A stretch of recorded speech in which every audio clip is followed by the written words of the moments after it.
ପିଲାମାନେ ତୁମମାନଙ୍କୁ ସଂସ୍କୃତ ଶିକ୍ଷା ଆୟତନର ଏହି ପ୍ରକୋଷ୍ଠ ମଧ୍ୟକୁ ସ୍ୱାଗତ। ପିଲାମାନେ ଆଜି ଆମେ ଅଷ୍ଟମ ଶ୍ରେଣୀର ସଂସ୍କୃତ କଳିକା ତୃତୀୟ ଭାଷା ଆମେ ପଢ଼ିବା। ତୁମେମାନେ ଜାଣିଛ ଏ ବର୍ଷ କୋର୍ସ ଚେଞ୍ଜ ହେଇଛି, ତେଣୁ ନୂଆ ବହି ସବୁ ବାହାରିଛି। ତେଣୁ ଅଷ୍ଟମ ଶ୍ରେଣୀର ବହି ନାଁ ହେଉଛି ସଂସ୍କୃତ କଳିକା, ଯୋଉଟା ଆମର ତୃତୀୟ ଭାଷା। ଆମେ ତାକୁ ନିଶ୍ଚିତ ଭାବରେ ପଢ଼ିବା। ତାର ଆଗ ତା ଦେହରେ କ'ଣ କ'ଣ ଏ ବର୍ଷ ପାଇଁ ଆମର କୋର୍ସରେ କ'ଣ କ'ଣ ରହିଛି ସବଜେକ୍ଟ ତାକୁ ପଢ଼ିବା, ତାପରେ ତା ଭିତରକୁ ଆମେମାନେ ପ୍ରବେଶ କରିବା। ତାହେଲେ ଯେହେତୁ ନୂଆ ବାହାରିଛି, ତେଣୁ ଆମେ ପାଠାନୁକ୍ରମଣିକା ଅର୍ଥାତ୍ କ'ଣ କ'ଣ ଆମର କ୍ରମ ରହିଛି ଏ ବର୍ଷ ପାଇଁ ପଢ଼ିବା ପାଇଁ ସେଇତକ ଆମେ ଆଗ ଜାଣିବା। ବୁଝିହେଲା? ତାହେଲେ ଆମର ଷାଣ୍ମାସିକ ପରୀକ୍ଷା ପର୍ଯ୍ୟନ୍ତ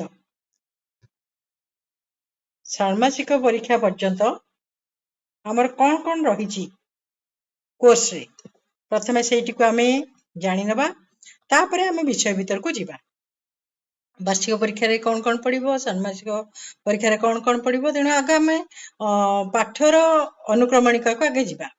ତାହେଲେ ଆମର ଷାଣ୍ମାସିକ ପରୀକ୍ଷା ଭିତରେ ପଡ଼ିବ ପ୍ରଥମ ପାଠ କ'ଣ ରହିଛି? ଭେଦଭାବ ନ କର୍ତ୍ତବ୍ୟ। ଏକରେ ଦ୍ୱିତୀୟ ପାଠ ଆମର ପଢ଼ିବା, ଦ୍ୱିତୀୟ ପାଠଟି ମଧ୍ୟ ପଢ଼ାଯିବ କ୍ରିୟାବାନ ସହ ପଣ୍ଡିତ। କ୍ରିୟାବାନ ସହ ପଣ୍ଡିତ, ଏଇଟି ଦ୍ୱିତୀୟ ପାଠ। ତୃତୀୟ ପାଠ ଅଛି କୋରୁକ୍ ହେଲା, ତୃତୀୟ ପାଠ। ଚତୁର୍ଥ ପାଠ ଆମର ଅଛି ସଂଗଚ୍ଛତ୍ୱମ୍ ସମ୍ବଦ୍ଧତ୍ୱମ୍ ହେଲା, ସଂଗଚ୍ଛତ୍ୱମ୍ ସମ୍ବଦ୍ଧତ୍ୱମ୍, ଏଇଟା ଗୋଟେ ପଦ୍ୟ। ଏଇଟା ମଧ୍ୟ ଷାଣ୍ମାସିକ ପରୀକ୍ଷା ଭିତରେ ପଢ଼ାଯିବ। ପଞ୍ଚମ ପାଠ ମଧ୍ୟ ପଢ଼ାଯିବ, ଏଇଟା ହେଉଛି ଉତ୍କଳମଣି ଗୋପବନ୍ଧୁ, ଗୋଟେ ଜୀବନୀ ଉତ୍କଳମଣି ଗୋପବନ୍ଧୁ। ଷଷ୍ଠ ପାଠ ରହିଛି ବୀରଙ୍ଗନା ଶୁକଦେବୀ ହେଲା, ବୀରାଙ୍ଗନା ଶୁକଦେବୀ ଷଷ୍ଠ ପାଠ। ସପ୍ତମ ପାଠ ରହିଛି କ'ଣ ନା ଗୀତା ସୁଗୀତା କର୍ତ୍ତବ୍ୟା, ଏଇଟା ପଦ୍ୟ, ଗୀତା ସୁଗୀତା କର୍ତ୍ତବ୍ୟା। ତାହେଲେ ଏତକ ରହିଛି ଆମର କ'ଣ ଷାଣ୍ମାସିକ ପରୀକ୍ଷା ପୂର୍ବରୁ, ଏତକ ଆମର ପଢ଼ାଯିବ କୋର୍ସରେ। ତାପରେ ସପ୍ତମ ପାଠ ପର୍ଯ୍ୟନ୍ତ ଆମର ପଢ଼ିବ ଷାଣ୍ମାସିକ ପରୀକ୍ଷା ପର୍ଯ୍ୟନ୍ତ। ତାପରେ ଆମର ବାର୍ଷିକ ପରୀକ୍ଷା ପର୍ଯ୍ୟନ୍ତ କ'ଣ ପଡ଼ିବ? ଅଷ୍ଟମ ଠାରୁ କେତେ ଚତୁର୍ଦ୍ଦଶ ପାଠ ପର୍ଯ୍ୟନ୍ତ। ତାହେଲେ ଅଷ୍ଟମ ପାଠରେ କ'ଣ ରହିଛି? ଅଷ୍ଟମ ପାଠରେ ରହିଛି ପୁଷ୍ପାଣ୍ଡ ଭୋଜନାଳୟ, ଏଇଟା ଗୋଟେ ନାଟକ ହେଲା। ତାପରେ ନବମ ପାଠ ରହିଛି ହୃଦି ଭାରତମ୍, ବୁଝିହେଲା? ଏଇଟା ହେଉଛି ନବମ ପାଠ। ଦଶମ ପାଠରେ ରହିଛି ସୁଭାଷିତ ରସ ପଦ୍ୟ ଆଉ ଭକ୍ତକବି ଜୟଦେବ। ଏସବୁ ବାର୍ଷିକ ପରୀକ୍ଷା ପାଇଁ, ଷାଣ୍ମାସିକ ପରୀକ୍ଷା ପରେ ଏଗୁଡ଼ିକ ପଢ଼ାଯିବ।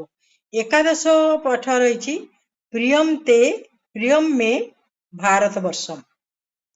ତାପରେ ଏଇଟା ହେଉଛି ପଞ୍ଚଙ୍କାନି ପଦ୍ୟମ୍, ଏଇଟା 5ଟି ଅଙ୍କ ଆଦିରେ ରହିଛି, ଏଇଟା ଗୋଟେ ପଦ୍ୟ ବିଭାଗ। ତାପରେ ଦ୍ୱାଦଶ ପାଠ ରହିଛି ନବବର୍ଷ ଶୁଭମସ୍ତୁ ହେଲା। ଆଉ ତ୍ରୟୋଦଶ ପାଠ ରହିଛି ପିତାମହସ୍ୟ ପତ୍ରମ୍। ଚତୁର୍ଦ୍ଦଶ ପାଠ ରହିଛି ଭାରତ ଗୀତିକା, ଏସବୁ ପଦ୍ୟ, ମମ ମାତା ଦେବତା, ରାଷ୍ଟ୍ରବନ୍ଦନ, ଆଉ ଗୋଟେ ହେଲା ଅଙ୍କ ବିଭାଗ ଏବଂ ଆଦର୍ଶ ପ୍ରଶ୍ନପତ୍ର ତଥା ଆଦର୍ଶ ପ୍ରଶ୍ନପତ୍ରମ୍ ବାର୍ଷିକମ୍ ହେଲା। ଏଇତକ ଆମର ଏଇଟା ପଡ଼ିବ ଷାଣ୍ମାସିକ ଆଦର୍ଶ ପ୍ରଶ୍ନ ଯୋଉ ଅଛି, ଆଉ ଏଇଟା ହେଉଛି ବାର୍ଷିକ ପରୀକ୍ଷା ପର୍ଯ୍ୟନ୍ତ। ତେଣୁ କୋର୍ସ ସମୁଦାୟ ଆମର ଏତିକି। ତା ଭିତରୁ ଆମେ ଷଷ୍ଠ ବା ସପ୍ତମ ପାଠ ପର୍ଯ୍ୟନ୍ତ ଗୀତା କର୍ତ୍ତବ୍ୟ, ଏଇତକ ଆମର ଷାଣ୍ମାସିକ ପରୀକ୍ଷା ପୂର୍ବରୁ ଆମେ ପଢ଼ିବା। ତାହେଲେ प्रथमे आमे जानिबा संस्कृत पिला माने कष्ट नुहे तेणु से गोटे भल पद्यटी आमर प्रथम रही तापर विषय आरंभ करा जीवो नैब क्लिष्टा न च कठिना है नैब संधि विच्छेद कले कौन हम आमर न युक्त एब नैब नैब कहले न युक्त एब नैब क्लिष्टा अर्थात यह कष्ट नुहे न च कठिना यह मध्य कठिन नुहे क्लिष्ट आ भितर ना कि कठिन मध्य नुहे ताले सुरस सुबोध विश्व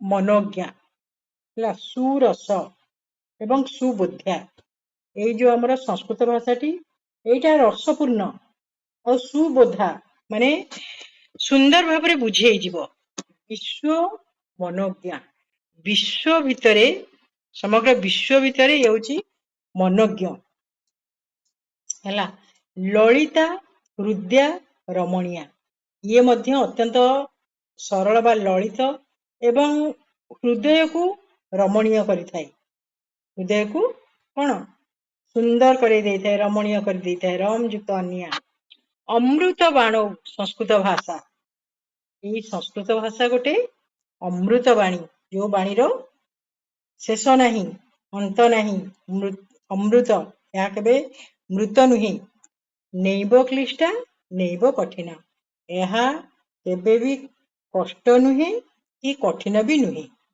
है कवि कोकिल वाल्मीकि विरचिता तेणु कवि मानक भितर जी आमर संस्कृत साहित्यर आदि कवि वाल्मीकि रामायण जो रामायण रचयिता वाल्मीकि जे कि कोकिल सदृश नहीं कोकिल कंठ वाल्मीकि रामायण रमणीय कथा तांकर द्वारा रचित रामायण जोटा कि रामंकर चरित्र रमणीय कथा अतीव सरला मधुर मंजुला यही रामायण अत्यंत सरल मधुर एवं सुंदर नैब क्लिष्टा न च कठिना तेणु रामायण जो विषय वस्तु पाठ कले ताहा केबे क्लिष्ट लगी न थाए कष्टकर न थाए कि कठिन न थाए तेणु संस्कृत भाषा ही एया तो क्लिष्ट नुहे कि कठिन नुहे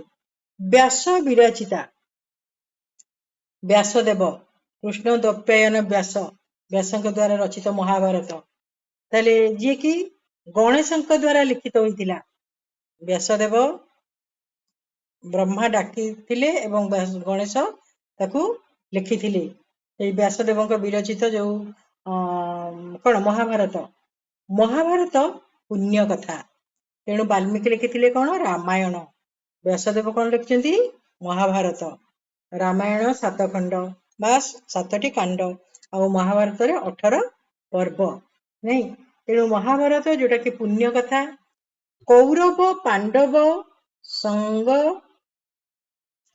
रस गीता तेणु एइथरु आमे कौन पढ़िबा महाभारत रु कौरव पांडवों मध्य जो संग एवं सेई रस को आमे ता भितरु पढ़िबा पाठक पाइबे ता देरु नैब क्लिष्टा नैब कठिना तेणु यही संस्कृत भाषाटी कदापि क्लिष्ट नुहे कि कठिन मध्य नुहे रामायण महाभारत परि काव्य सबु संस्कृत रे ही लिखित कुरुक्षेत्र समरांगण गीता तेणु कुरुक्षेत्र मध्य कुरुक्षेत्र समर भितर जो विश्व वंदिता भगवत गीता है भगवत गीता ताले ए जो कुरुक्षेत्र भितर जिते युद्ध चली तुम जाच अर्जुन को उचित मार्ग को आने भगवान श्रीकृष्ण द्वारा जो भगवत गीता ये कौन संस्कृत रे ही लिखित है से पूरापूरी कौन अमृत मधुरा कर्म दीपिका ये जो भगवत गीता टी यहाँ अत्यंत अमृतमय मधुर आउ कर्म रूपक दीप जहाँकि तुम अंधकार को दूर करी आलोक प्रदान करता है भगवत गीता हमको कर्म मार्गर ପଥିକ ମଧ୍ୟ କରିଥାଏ। କର୍ମାନ୍ୟବାଧିକାରସ୍ତୁ ମା ଫଳେଷୁ କଦାଚନ। ତେଣୁ କର୍ମ ସର୍ବଶ୍ରେଷ୍ଠ ବୋଲି ମଧ୍ୟ ସିଏ ଜଣେଇ ଦେଇଥାଏ। ତେଣୁ ଏଇ ଯୋଉ ସଂସ୍କୃତ ନୈବ କ୍ଲିଷ୍ଟା ନଚ କଠିନା। ତେଣୁ ସଂସ୍କୃତ ଭାଷାଟି କଠିନ ନୁହେଁ କି କ୍ଲିଷ୍ଟ ମଧ୍ୟ ନୁହେଁ। ଆକୁ ସମସ୍ତେ ଏଠି ମନୋଜ୍ଞ ଏବଂ ରମଣୀୟ, ଆକୁ ସମସ୍ତେ ଆଦର କରିବା ଉଚିତ। କବି କୁଳ ଗୁରୁ ନବରସ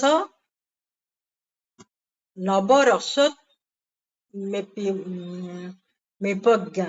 ତାହେଲେ କବି କୁଳ ଗୁରୁମାନଙ୍କ ଦ୍ୱାରା 9ଟି ରସ ହେଲା,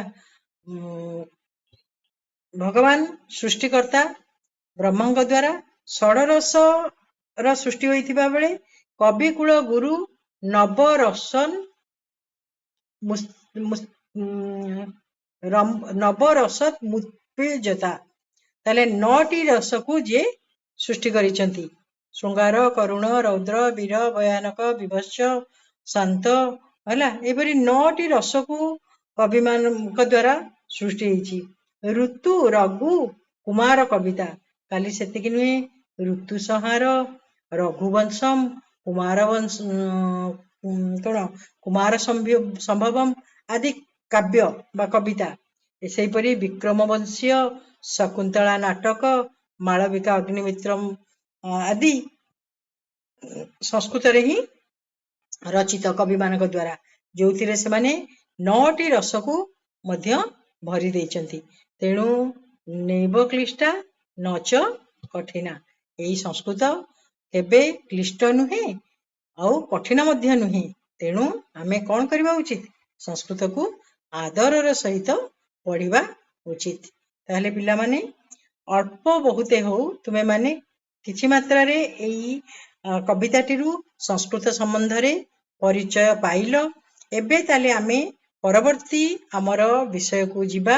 ଆଜି ତୁମମାନଙ୍କ କୋର୍ସରେ କଣ ରହିଛି, ଷାଣ୍ମାସିକ ପରୀକ୍ଷା ଭିତରେ କଣ କଣ ପଢିବ, କୋଉ ବିଷୟକୁ ଆମେ ପଢିବା ଏବଂ ବାର୍ଷିକ ପରୀକ୍ଷା ଭିତରେ କୋଉ କୋଉ ବିଷୟକୁ ଆମେ ପଢିବା, ସେଗୁଡିକ ଆଲୋଚନା କଲେ ଏବଂ ସଂସ୍କୃତ ଅତି କଷ୍ଟ ନୁହେଁ କି କଠିନ ନୁହେଁ। ଏଇ ବିଷୟ ଗୁଡ଼ିକ କବିମାନଙ୍କ ଦ୍ୱାରା ରଚିତ, ଯେପରି ଋତୁ ସଂହାର, ରଘୁବଂଶ, କୁମାର ସମ୍ଭବ, ବିକ୍ରମ ବଂଶୀୟ, ଶକୁନ୍ତଳା ନାଟକ, ମାଳବିକା ଅଗ୍ନିମିତ୍ରମ ନାଟକ ଇତ୍ୟାଦି, ଭଗବତ ଗୀତା, ରାମାୟଣ, ମହାଭାରତ ଆଦି ସବୁ କଥା ସଂସ୍କୃତରେ ହିଁ ରଚିତ। ତେଣୁ ଆମେମାନେ ସଂସ୍କୃତକୁ ଆଦର କରିବା, ପଢିବା। ଏହା ପରବର୍ତ୍ତୀ ବିଷୟଟି ଆମେ ପଢିବା। ଆଜି ତାହେଲେ ପିଲାମାନେ ଆମେ ଏଇଠି ରହିବା। ସମସ୍ତଙ୍କୁ ସ୍ନେହାଶୀର୍ବାଦ। ସମସ୍ତେ ଯଦି ଭିଡ଼ିଓଟିକୁ ସବସ୍କ୍ରାଇବ କରିନାହଁ ଏବେ ବି ସୁଦ୍ଧା, ତାହେଲେ ଭିଡ଼ିଓଟିକୁ ସବସ୍କ୍ରାଇବ କରିନିଅ ଏବଂ ଲାଇକ୍ କର ଏବଂ କମେଣ୍ଟ ମଧ୍ୟ କର। ତମକୁ ଆଉ କିପରି ପଢେଇଲେ ବା କଣ ତମର ଭଲ ପାଇଲ କି ମନ୍ଦ ପାଇଲ ସେ ବିଷୟରେ ମଧ୍ୟ ଲେଖିକି ଜଣେଇଲେ ଆଗ୍ରହ ଲାଗିବ ଏବଂ ଆଉ କିଛି ଅଧିକ ପଢେଇବା ପାଇଁ ସାହସ ମଧ୍ୟ ମୁଁ ଜୁଟେଇ ପାରିବି। ତେଣୁ ବର୍ତ୍ତମାନ ପାଇଁ ସମସ୍ତେ ଏଇଠି ରହିବା। ସମସ୍ତଙ୍କୁ ଧନ୍ୟବାଦ।